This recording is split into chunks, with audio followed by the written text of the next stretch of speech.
सिंधुदुर्ग जिल्ह्यासह इतर जिल्ह्यातील ताज्या घडामोडी पाहण्यासाठी सिंधुदुर्ग 24 तासला सबस्क्राइब करा आणि बेल आयकॉनवर क्लिक करा। सिंधुदुर्ग 24 तास सदैव तुमच्या सोबत। पुढील बातमी पाहणार आहोत विस्ताराने। आम्ही या फोंडाघाट जिल्हा परिषद मतदारसंघात आधीपासूनच विकास कामे केलेली आहेत। लाखो कोटी रुपयांचा निधी राणे परिवाराच्या माध्यमातून या मतदारसंघात आलेला आहे।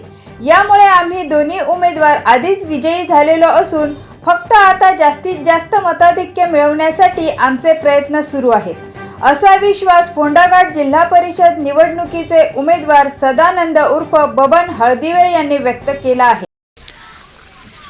निवडणुकीसाठी अवघे 2 दिवस शिल्लक आहेत, तर प्रचारादरम्यान तुम्हाला काय वाटतं की प्रचार आता निवडणूक कुठल्या टप्प्यात आली आहे, तुमचा प्रचार कुठपर्यंत झाला आणि काय मतदान असेल किंवा काय तुमचं मताधिक्य असेल वगैरे काय तुम्ही सांगताय? नाही, मला म्हणायचं आहे की आधी आम्ही निवडूनच आलो दोघेले काय दोन्ही, कारण आम्ही सर्वसामान्य माणसांच्या जनतेतलेच उमेदवार आहोत। आत्तापर्यंत एवढ्या निवडणुका केल्या तशा लोकांनी सहकार्य केलं आणि दुसरी गोष्ट काय आम्ही विकास काम केलेलं आहे आणि पुढे करतच राहणार आहे, त्याबद्दल निर्विरोध वाद नाही अशी आमची ही टेन्शन आहे। फक्त एवढंच आहे की मतदान निवडून आलो, मतदानाची टक्के जास्तीत जास्त लीड कसं होईल ह्याच्याकडे आमचा प्रश्न हे चालू आहे।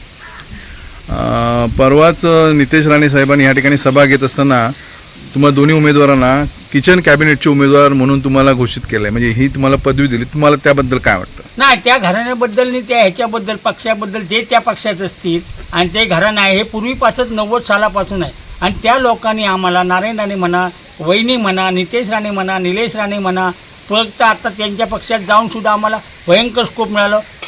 लाखो कोटींची कामं इथे केलेली आहेत, लाखो कोटींची इथे, आणि त्यांच्या आशीर्वादानेच झालेले आहे। वहिनींच्या आशीर्वाद झाले, दादांच्या आशीर्वादाने झालेले आहेत, नितेश राणेंचे झालेले आहेत, निलेश राणेंचे झालेले आहेत, कारण तसा आमचा फोंडागाव कसा वंचित राहिलेला नाही त्यांच्या माध्यमातून, कोणाच्या ह्यांच्या राणेसाहेबांच्या।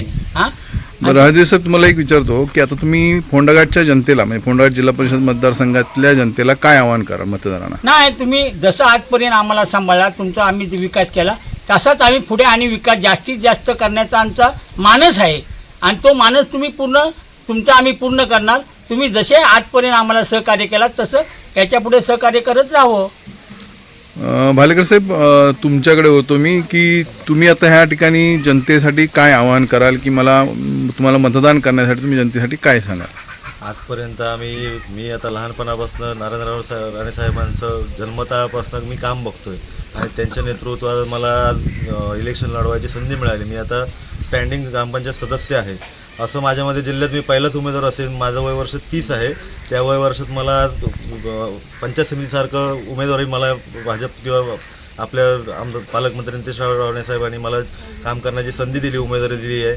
मग त्या संधीचं मी सोनं करून दाखवेन आणि जसं राणे साहेबांचे नेतृत्व आम्ही आजपर्यंत, नितेश राणे साहेबांचे नेतृत्व आजपर्यंत जी विकास कामं केली त्याच्या आणि पुढची कामं, विकास कामं आणि त्याच्या पुढचा जो विकास शाश्वत विकास जो काय असतो, आज राणेसाहेब जेव्हा जिल्ह्यात आले तेव्हा लोकांचं दरडे उत्पन्न काय होतं आणि आज जिल्ह्याची परिस्थिती काय आहे, त्याच्यानंतर आता पुढचं जे वाटचाल आहे ती त्यांच्या नेतृत्वाखाली आम्ही बबन मामा आणि आम्ही दोघेजण शाश्वत विकासाकडे आम्ही वाटचाल करायची संधी आम्हाला जनतेने द्यावी ही जनतेला मी आवाहन करतो।